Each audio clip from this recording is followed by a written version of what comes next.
Shalom, selamat pagi adik-adik. Saat ini kamu akan belajar mengenai norma-norma kehidupan dalam masyarakat, berbangsa, dan bernegara. Dengan sebelum itu, perkenalkan nama saya Herlin Sariawan, NIM 19607026, Muka Media Pembelajaran, Fakultas Ilmu Sosial, Universitas Negeri Manado, jurusan Pendidikan Pancasila dan Kewarganegaraan. Saatnya kita akan masuk dalam materi dan kita simak videonya sebagai berikut.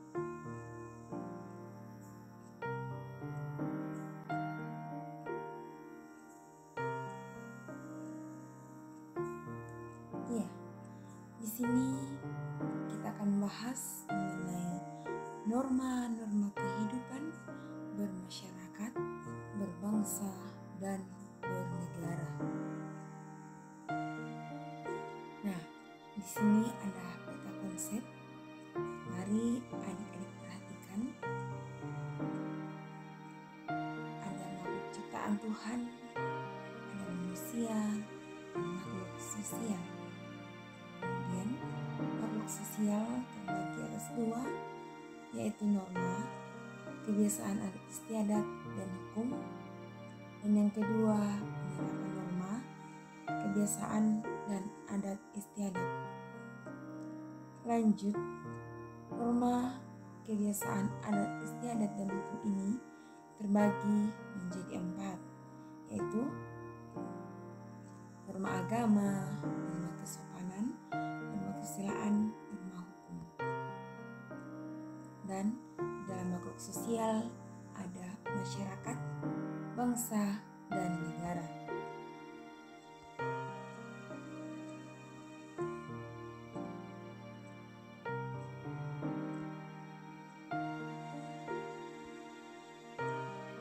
Nah, di sini ada indikator. Ada 3. Yang pertama, norma-norma dalam kehidupan bermasyarakat, berbangsa, dan bernegara. Yang kedua, hakikat dan arti penting hukum bagi warga negara.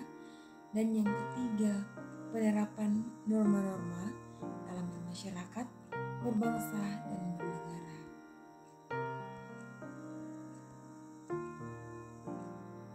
Nah, mengapa orang harus belajar ini? Apa tujuan?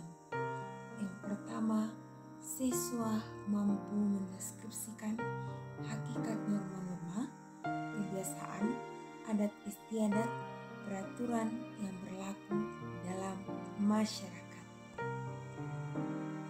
Yang kedua, siswa mampu menjelaskan hakikat dan arti penting hukum bagi warga negara. Dan yang ketiga, siswa mampu menerapkan norma-norma kebiasaan, adat istiadat, dan peraturan yang berlaku di masyarakat, bangsa, dan bernegara. Nah, di dalam kehidupan orang dalam masyarakat ada yang namanya rambu-rambu atau norma-norma. Terlebih di dalam menjaga keharmonisan masyarakat, bangsa, dan negara. Seperti gambar yang di samping menunjukkan bahwa ini adalah masyarakat Indonesia. Nah, norma ini merupakan ketentuan yang mengatur tingkah laku manusia dalam masyarakat. Manusia disebut sebagai makhluk sosial. Ya. Mengapa? Mengapa manusia disebut sebagai makhluk sosial? Nah, di sini karena manusia itu pada dasarnya tidak dapat untuk hidup sendiri atau disebut sebagai zon politikon. Manusia itu membutuhkan satu sama lainnya.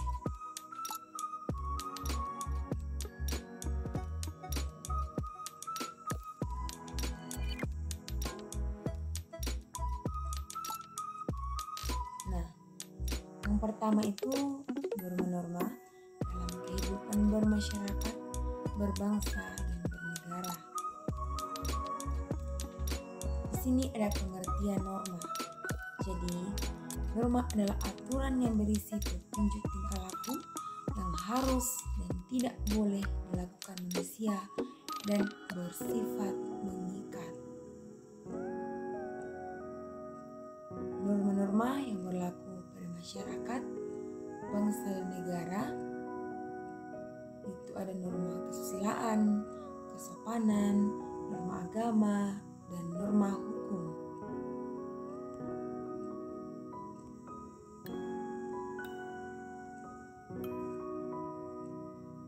Nah, yang pertama, norma agama.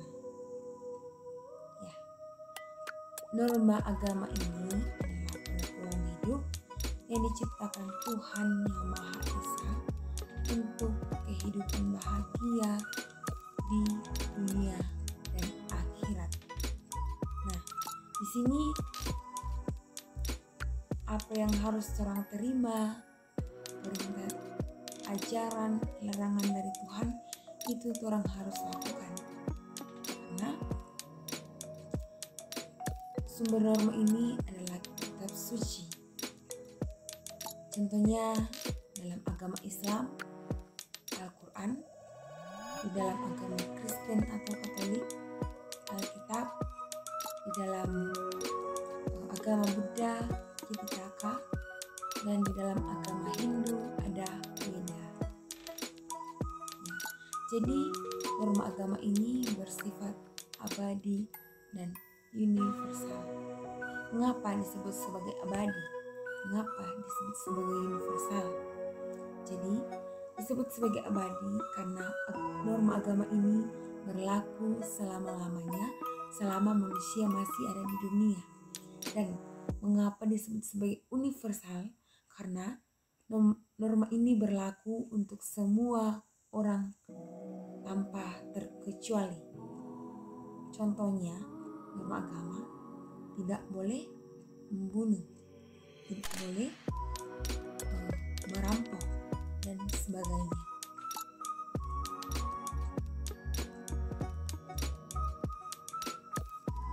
Next, yang kedua, norma kesusilaan.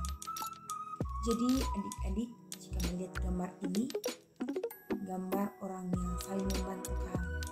Ya, di sini dorang bekerjakan rumah. Nah, di sini norma kesusilaan merupakan peraturan hidup yang dianggap sebagai suara hati sanubari manusia. Contohnya ada kaitannya dengan norma agama, yaitu jangan mencuri barang milik orang lain, jangan membunuh, dan bahkan hormatilah sesamamu. Dan yang paling penting juga bersikap jujurlah. Karena kalau misalkan orang tidak ikuti tentang norma kesusilaan, orang akan menyesal dan bahkan orang berperasaan bahwa oh iya Kang, saya salah. Nah, yang ketiga itu norma kesopanan. Jadi norma kesopanan ini adalah peraturan hidup yang diatur oleh agama maupun juga adat istiadat.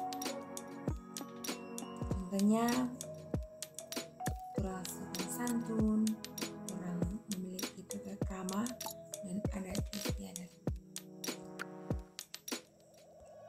Ya, jadi di sini ada contoh. Orang itu menghormati orang tua yang lebih tua dari orang. Kemudian ketika orang pergi sekolah atau keluar rumah, orang itu mesti berpamitan. Coba adik-adik lihat bagaimana kesopanan dari dua anak ini.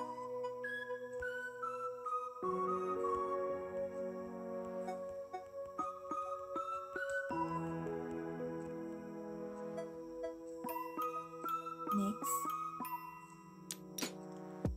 kita termasuk di dalam norma hukum. Ya. Jadi norma hukum ini adalah peraturan hidup yang dibuat oleh penguasa negara atau lembaga negara. Nah, di sini norma hukum itu memiliki unsur-unsur. Yang pertama itu aturan tentang perilaku manusia di dalam pergaulan. Kemudian norma ini juga memaksa. Norma ini tegas, norma hukum berisi perintah dan larangan, dan juga perintah dan larangan ini harus dipatuhi dan dijauhi oleh setiap masyarakat. Nah, di sini ada gambar. Ya. Jadi sang bapak ini membonceng banyak 4 orang. Oh, nggak pakai helm nih. Ya. Jadi orang itu mesti taat aturan. Orang itu mesti pakai helm seperti gambar di bawah. Ini salah. Mengenai berboncengan 5. Nah, di sini ada namanya apa itu kebiasaan. Jadi kebiasaan itu adalah suatu perilaku yang tentunya orang pasti senang melakukan dalam setiap hari. Jadi kebiasaan itu dengan kata lain namanya habit. Jadi di dalam negara Indonesia orang makan pada umumnya pakai sendok dengan garpu.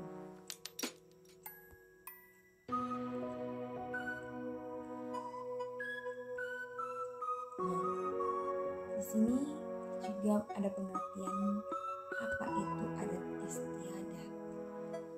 Ya, jadi adat ini adalah gagasan kebudayaan yang terdiri atas nilai-nilai budaya, norma, hukum, dan istiadat ini artinya adalah adat kebiasaan.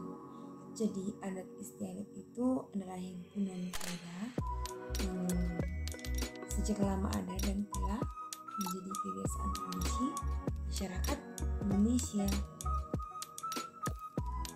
Nah, sini agenda gambar adat istiadat orang Toraja dan juga orang Bali. Nah, begini adat istiadat orang Toraja dan Bali. Di Toraja ada acara Solo, sedangkan di Bali ada acara Ngaben.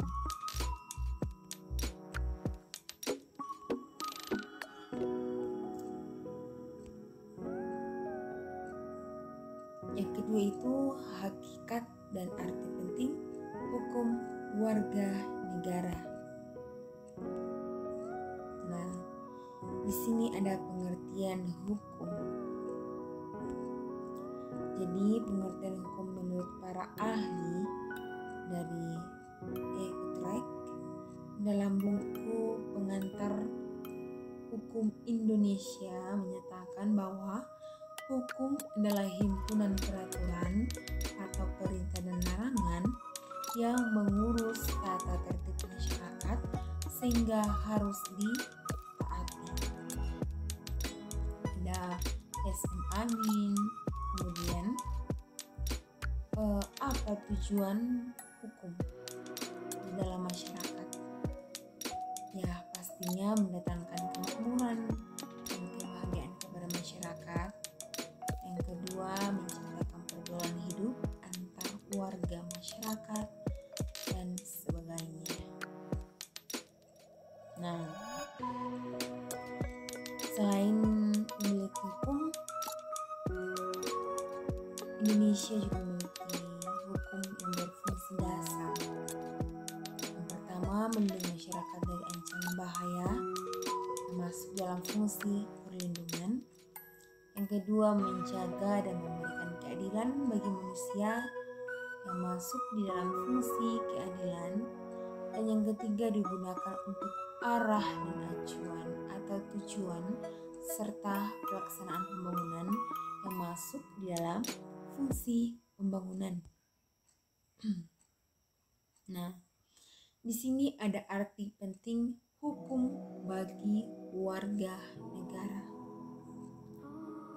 Unsur hukum itu yang pertama peraturan, kedua tentang tingkah laku manusia dalam masyarakat, kemudian peraturan penguasa negara atas penyelenggaraan negara, dan yang ketiga bersifat memaksa dan memiliki sanksi. Nah, kemudian ada ciri-ciri hukum. Ya, pastinya ciri-ciri hukum itu adanya perintah dan larangan. Ada sifat-sifat hukum. Sifat hukum yang paling utama yaitu mengatur dan memaksa.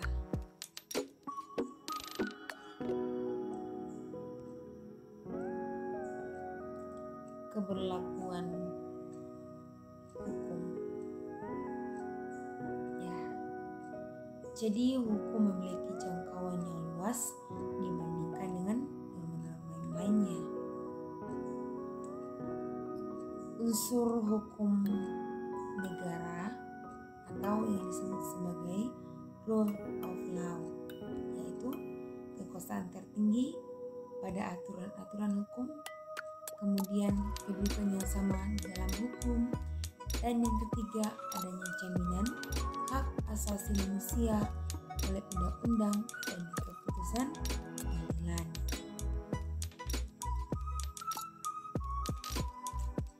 Ya, jadi yang ketiga ini mengenai penerapan norma-norma dalam bermasyarakat, berbangsa, dan bernegara. Yang pertama tadi mengenai penerapan norma agama. Jadi norma agama ini orang terapkan dengan cara rajin berdoa, rajin ke gereja, rajin ke wihara, rajin ke masjid. Kemudian juga orang mesti berdoa, misalkan orang mau tidur, orang sebelum makan, orang biasakan.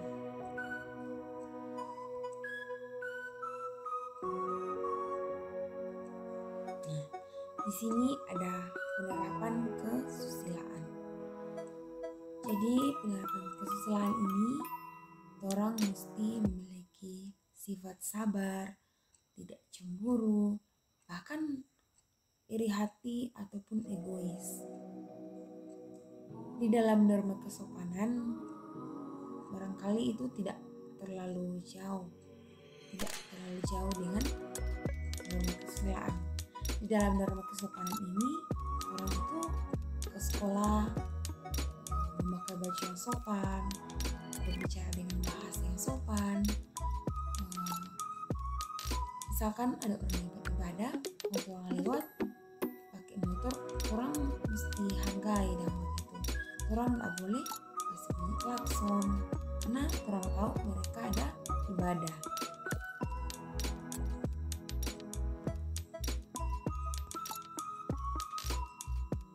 Nah, di sini yang keempat itu penerapan norma kebiasaan dapat dilakukan dengan cara norma kebiasaan.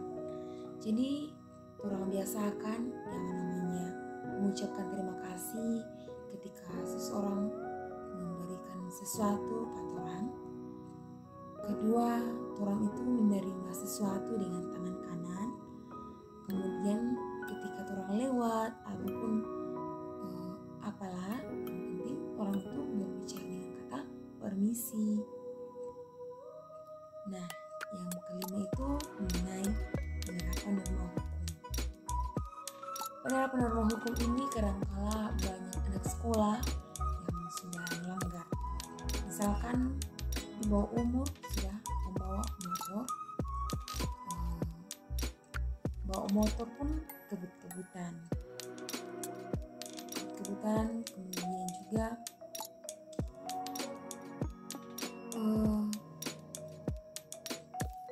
selalu bertengkar, menyeberang jalan melalui penyeberangan, karena orang itu mesti lihat lampu merah supaya orang bisa taat aturan.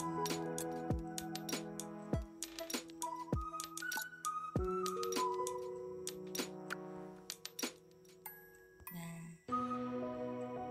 jadi beberapa materi sudah habis.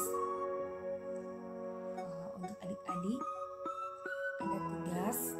Di sini tugasnya itu tuliskan contoh-contoh kasus perbuatan baik yang sesuai dengan norma di lingkungan masyarakat, bahkan di lingkungan adik-adik sendiri.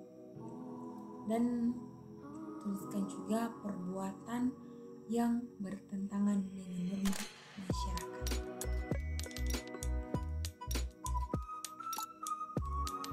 Terima kasih. Demikianlah materi kita saat ini. Semoga adik-adik semua boleh mengerti dan boleh memahami. Dan saya ucapkan terima kasih banyak. Sampai ketemu di lain